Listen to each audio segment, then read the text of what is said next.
ورحمة الله وبركاته. الحمد لله رب العالمين، والصلاة والسلام على سيد المرسلين. أما بعد، فأعوذ بالله من الشيطان الرجيم. بسم الله الرحمن الرحيم. يوم ندعو كل أناس بإمامهم. صدق الله العظيم وبلغنا رسوله النبي الكريم. آئیے سب سے پہلے خلق کے رہبر، شافع محشر، مالک خوشگوتر، محبوب داور سرکار مصطفیٰ صلی اللہ علیہ وسلم کی مقدس بارگاہ میں درود و سلام کا گلدستہ پیش کرے اور بآواز بلند پڑھے اللہم صلی علی سیدنا مولانا محمد وسلم. صلاۃ و سلام علیک یا رسول اللہ صلی اللہ تعالی علیہ وسلم. خدا کا قرب حبیب خدا سے ملتا ہے، خدا کا قرب حبیب خدا سے ملتا ہے. در نبی میرے غوث الورا سے ملتا ہے، در نبی میرے غوث الورا سے ملتا ہے.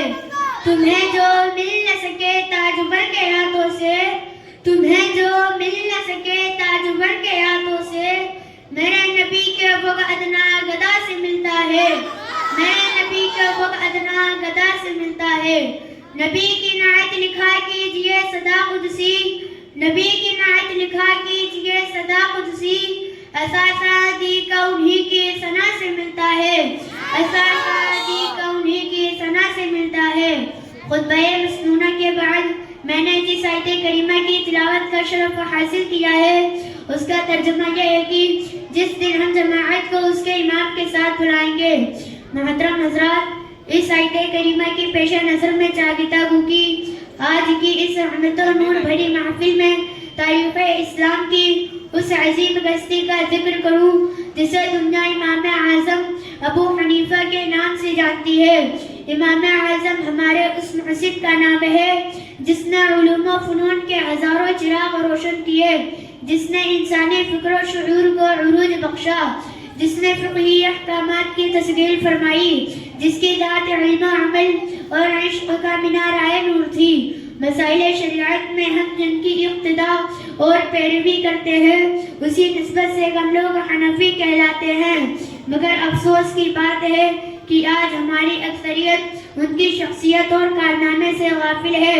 اسی لیے آج میں نے ان کی پاکیزہ ذات کو اپنی گفتگو کا عنوان بنایا ہے. محترم حضرات، شیخ الاسلام والمسلمین حضرت امام اعظم ابو حنیفہ رضی اللہ عنہ سن 80 ہجری میں کوفہ میں پیدا ہوئے. آپ کا اصلی نام نعمان اور والد صاحب کا اسم گرامی ثابت ہے. آپ ایک خوشحال گھرانے کے چشم و چراغ تھے. بچپن ہی میں قرآن کریم کے حافظ ہو گئے. علم حدیث اور فقہ کی چند کتابیں پڑھ کر اپنے آبائی پیشہ تجارت میں لگ گئے، مگر قدرت خدا بندی آپ سے کچھ اور چاہ رہی تھی. چنانچہ ایک دن آپ بازار جا رہے تھے. راستے میں ایک زبردست عالم دین حضرت امام شعبی کا مکان پڑتا تھا. انہوں نے آپ کی پیشانی کی چمک سے آپ کی ذات میں چھپی ہوئی صلاحیتوں کو پہچان لیا، اپنے قریب بلایا اور دریافت کیا، صاحبزادے کس سے تعلیم حاصل کرتے ہو؟ آپ نے جواب دیا، کسی سے نہیں. حضرت امام شعبی نے فرمایا، علماء کی مجلس میں بیٹھا کرو اور ان سے علم حاصل کیا کرو. حضرت شعبی کا یہ فرمان آپ کے دل میں بیٹھ گیا. اس دن سے آپ مزید حصول علم میں لگ گئے.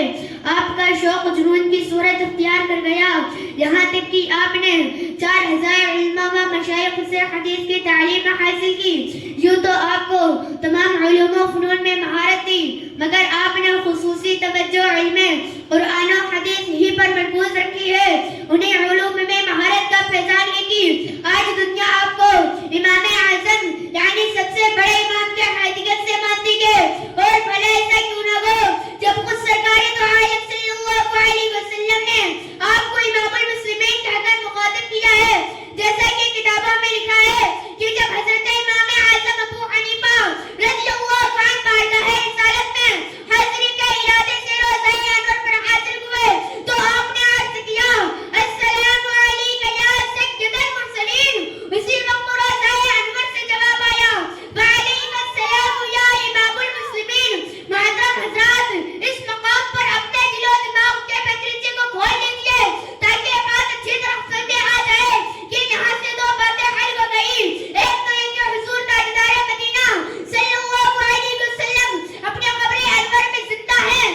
جب ہی تو آپ بہت سے بلند اسلام کا جواب دے رہے ہیں.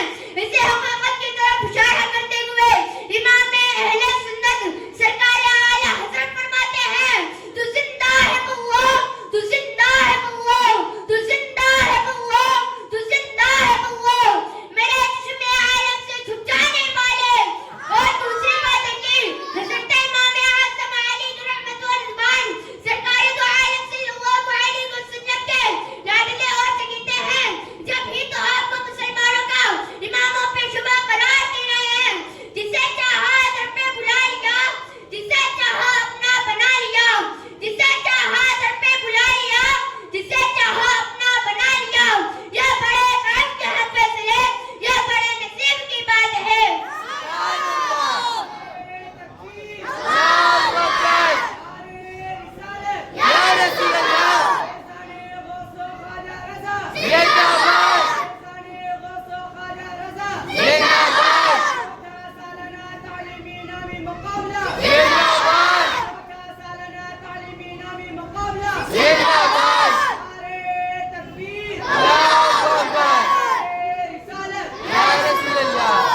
پڑھیے درود پاک.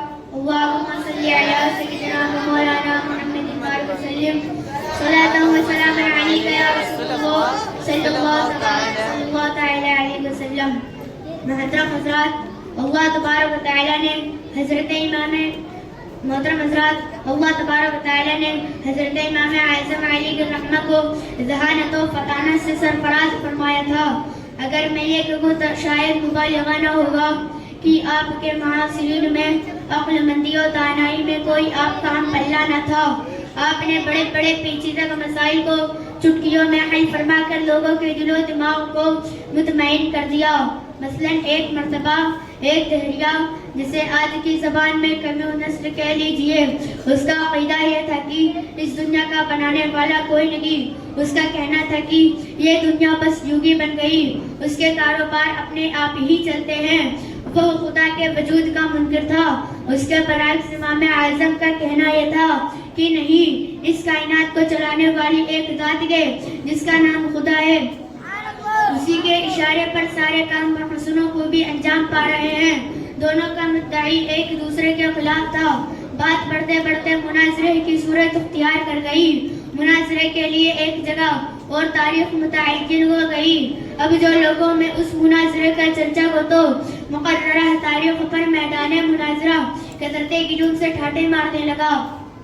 مگر حضرت امام اعظم وقت مقررہ سے بہت دیر کے بعد مجلس میں تشریف لائے. دہریہ نے پوچھا، آپ نے اتنی دیر کیوں لگائی؟ آپ نے فرمایا، اگر میں اس کا جواب یہ دوں کہ میں ایک جنگ کی طرف نکل گیا تھا، وہاں ایک عجیب واقعہ پیش آیا جس کو دیکھ کر میں حیرت میں آ کر وہیں کھڑا ہو گیا. اور وہ واقعہ یہ تھا کہ دریا کے کنارے ایک درخت تھا. دیکھتے ہی دیکھتے وہ درخت خود بخود کٹ کر زمین پر گر پڑا. پھر خود اس کے تختے تیار ہوئے. پھر ان تختوں کی خود بخود ایک کشتی تیار ہوئی اور خود بخود ہی دریا میں چلی گئی. اور پھر خود بخود کے وہ دریا کے اس طرف کے مسافروں کو اس طرف اور اس طرف کے مسافروں کو اس طرف لانے اور لے جانے لگی. اور پھر ہر ایک سواری سے خود کی کرایہ بھی وصول کرتی تھی. تو بتاؤ، تم میری اس بات پر یقین کر لو گے؟ دہریہ نے یہ سن کر قہقہا لگایا اور کہا، آپ جیسا بزرگ اور امام ایسا جھوٹ بولے تو تعجب گئے. بھلا یہ کام کہیں خود بخود ہو سکتے گئے؟ جب تک کوئی کرنے والا نہ ہو کسی طرح نہیں ہو سکتے.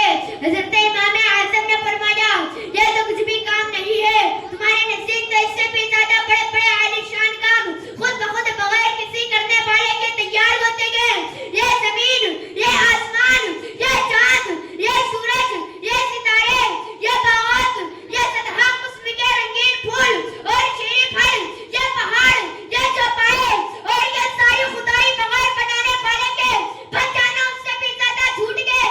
دہریہ آپ کی تقریر سن کر تب بہت حیرت میں آ گیا اور فوراً اپنے عقل سے زندہ ہو کر مسلمان ہو گیا. محترم حضرات، حضرت امام اعظم علیہ الرحمہ کا یہ معمول تھا کہ آپ ہر رات ایک ختم قرآن حکیم کیا کرتے تھے اور ساتھ کی 300 رکعت نفل نماز بھی. ایک مرتبہ آپ کہیں جا رہے تھے کہ راستہ چلتے ہوئے آپ کے کانوں میں آواز آئی ایک شخص دوسرے سے کہہ رہا تھا یہ وہ امام ہے جو رات میں 500 رکعت نفل نماز پڑھتے گئے. آپ نے اسی وقت یہ نیت کر لی کہ اب ہر رات 500 رکعت ہی پڑھوں گا تاکہ اس کا گمان صحیح ہو جائے. ایک دن دوران گفتگو آپ کے شاگردوں نے کہا حضور لوگ آپس میں چرچا کرتے ہیں کہ امام صاحب رات بھر عبادت کرتے ہیں. آپ نے فرمایا آج سے ایسا ہی کروں گا. پھر اس کے بعد آپ نے 40 سال تک عشاء کے وضو سے فجر کی نماز ادا کی. آپ نے جس جگہ وفات پائی وہاں آپ نے 7000 مرتبہ قرآن ختم فرمایا تھا. حضرت داؤد طائی رحمۃ اللہ علیہ فرماتے ہیں میں 20 سال تک امام اعظم کی خدمت میں رہا مگر خلوت ہو یا جلوت کبھی آپ کو ننگے سر نہیں دیکھا اور نہ ہی کبھی پاؤں پھیلا کر بیٹھے دیکھا. میں نے ایک بار عرض کیا حضور تنہائی میں پیر پھیلا لیا کرے. آپ نے فرمایا مجمع میں لوگوں کا احترام کروں اور تنہائی میں اللہ کا احترام نہ کروں یہ مجھ سے نہیں ہو سکتا. محترم حضرات اس طرح سے امام اعظم علی الرحمہ کی پوری زندگی زہد و تقوی اور خشیت الہی کا مجسمہ نظر آتی ہے. آپ کا کردار و عمل آنے والے لوگوں کے لیے بہترین نمونے عمل اور کامیاب زندگی کی ضمانت ہے. 2 شعبان المعظم سن 150 ہجری کو علم و فضل اور تقوی و طہارت کا یہ درخشندہ آفتاب لوگوں کی نظروں سے اوجھل ہو گیا مگر آپ کی روشن تعلیمات سے دنیا آج بھی اکتساب فیض پا رہی ہے. 50,000 سے زائد افراد نے نماز جنازہ ادا کی اور اپنے اس محسن کو کوفہ کی سرزمین میں سپرد خاک کیا. آپ کا مزار پر انوار مرجع خلائق ہے. روزانہ سینکڑوں خواص و عوام آپ کی بارگاہ میں خراج عقیدت پیش کرتے ہیں اور دعا کرتے ہیں ابر رحمت ان کی مرقد پر گہر باری کرے. ابر رحمت ان کی مرقد پر گہر باری کرے. حشر تک شان کریمی ناز برداری کرے. حشر تک شان کریمی ناز برداری کرے. مولا تعالی ہمیں اور آپ کو حضرت امام اعظم علی الرحمہ کے نقش قدم پر چلنے کی توفیق عطا فرمائے. وما علینا الا البلاغ. السلام علیکم ورحمۃ اللہ وبرکاتہ. وعلیکم السلام.